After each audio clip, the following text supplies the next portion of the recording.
merupakan kawasan yang terletak di Kabupaten Gianyar, Provinsi Bali. Wilayah Ubud merupakan salah satu kawasan wisata yang sering kali dikunjungi oleh para wisatawan, baik wisatawan domestik maupun mancanegara.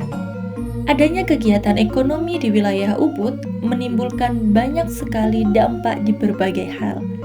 Kegiatan kuliah kerja lapangan yang dilakukan oleh mahasiswa S1 Pendidikan Geografi Angkatan 2021 di wilayah Ubud bertujuan untuk mengamati bagaimana kondisi dan juga dampak aktivitas pariwisata. Khusus dari kami, kelompok 6 kelas 2021C akan membahas mengenai dampak kegiatan pariwisata terhadap kondisi ekonomi di wilayah Ubud. Salah satu daya tarik yang ada di wilayah Ubud adalah sektor pariwisatanya. Hal ini juga berdampak pada sektor ekonomi Ubud yang juga mengalami peningkatan. Maka dari itu, kami akan meneliti bagaimana pariwisata di wilayah Ubud dapat meningkatkan sektor ekonomi bagi masyarakat sekitar.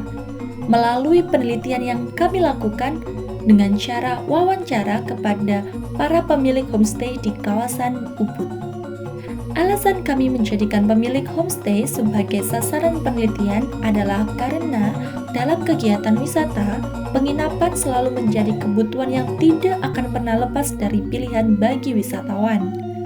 Banyaknya homestay atau penginapan di wilayah Ubud juga membuktikan bahwa kebutuhan wisatawan akan adanya penginapan semakin besar.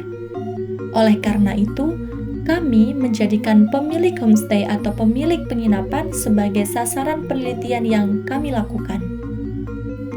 Dari 1 hari penelitian yang kami lakukan, kami berhasil mendapatkan responden sebanyak 30 orang, yang terdiri dari 29 pemilik homestay dan 1 pemilik penginapan berjenis selain homestay. Adanya kegiatan pariwisata di daerah Ubud memunculkan salah satu dampak positif yang sangat mencolok, yakni peningkatan lapangan pekerjaan. Salah satu pekerjaan yang banyak dilakukan oleh masyarakat lokal Ubud adalah dengan membuka jasa layanan homestay dan juga penginapan.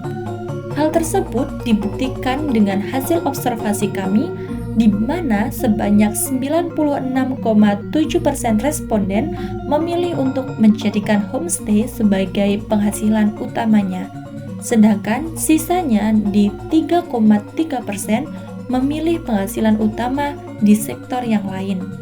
Hal ini juga menjadi salah satu dampak positif bagi masyarakat yang lain, karena dengan adanya homestay yang terbuka, maka semakin banyak lapangan pekerjaan yang merekrut pegawai pengurus homestay. Seperti yang kita ketahui, bahwa wisatawan yang datang ke wilayah Ubud berasal dari daerah yang berbeda-beda, bahkan sampai ke kancah turis internasional. Maka dari itu, Ubud memiliki jangkauan bulan ramainya tersendiri loh. Menurut data yang kami terima, bahwasannya homestay di kawasan Ubud akan sangat padat di bulan Juli sampai bulan Agustus. Kenapa ya di bulan-bulan tersebut homestaynya semakin ramai? Hal itu disebabkan karena pada bulan tersebut banyak sekali turis asing yang datang ke daerah Ubud untuk merayakan liburan musim panas mereka. Oleh sebab itu, peningkatan permintaan kamar pun terjadi. Bahkan di bulan Juli sampai Agustus, presentase homestay yang mengalami peningkatan jumlah permintaan di daerah Ubud mencapai 93,3% dan sisanya di 6,7% memilih bulan Desember sampai Januari sebagai bulan teramai di homestay mereka. Besarnya pengaruh sektor pariwisata di wilayah Ubud yang juga berdampak pada pola pikir masyarakat. Bagaimana bisa begitu? Berdasarkan penelitian, bahwasannya 33,3% pemilik homestay di Ubud masih memiliki usaha yang lain, sedangkan 66,7% sisanya tidak memiliki usaha lainnya, atau dalam kata lain penghasilannya bergantung pada jumlah tamu yang ada di homestay. Adanya masyarakat yang tidak menjadikan homestay sebagai penghasilan utamanya adalah wujud dari keterbukaan pemikiran. Dengan adanya usaha lain ini, masyarakat akan lebih mudah untuk mencari solusi ketika homestay mengalami penurunan tamu. Dari banyaknya penginapan dan homestay yang ada di Ubud membuat kami penasaran, kira-kira sudah berapa lama ya homestay-homestay tersebut berdiri? Berdasarkan dengan hasil penelitian, ada 12 homestay yang sudah mulai dibangun di antara tahun 2000 sampai 2005 loh.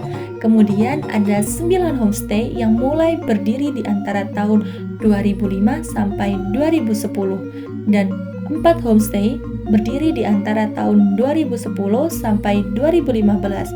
Setelah itu sisanya berdiri di antara tahun 2015 atau dibangun baru-baru ini. Jumlah kamar yang dimiliki oleh masing-masing homestay ternyata hampir sama loh. Rata-rata setiap homestay memiliki 6-10 kamar dengan tingkat hunian yang konsisten lebih dari 40 kamar setiap bulannya. Hal ini juga menjadi bukti bahwasannya Ubud masih menjadi destinasi wisata yang sangat populer sepanjang tahun. Banyak sekali dampak positif yang bisa dirasakan ketika pariwisata Ubud dikelola dengan baik. Namun, hal itu tidak luput dari proses upgrading bagi pariwisata agar lebih baik dan membawa dampak yang jauh lebih positif. Hal yang dapat dilakukan untuk peningkatan pariwisata antara lain: 1. Membuka paket wisata yang dijual di homestay Ubud. 2. Bekerja sama dengan para investor untuk membuat usaha villa atau homestay yang menguntungkan bagi masyarakat lokal. 3. Melakukan promosi ke wisatawan dengan minat khusus. Yang keempat, melakukan promosi ke travel agent atau wholesaler yang memiliki pasar wisatawan dengan minat khusus. Dan yang kelima, bisa membuka usaha villa dan homestay berbasis alam dan juga budaya. Selain itu, masih banyak lagi loh usaha yang bisa dilakukan. Ubud dengan segala pesona dan keindahannya akan selalu memberikan energi positif bagi siapa saja yang datang ke sana. Dengan penelitian ini, kami dapat melihat bagaimana sektor pariwisata di wilayah Ubud menjadi pegangan bagi masyarakat sekitarnya. Kami dari kelompok 6 kelas 2021C mengucapkan terima kasih sebanyak-banyaknya kepada pihak yang telah berkenan membantu kami dalam proses penelitian ini. Sampai jumpa pada penelitian kami selanjutnya.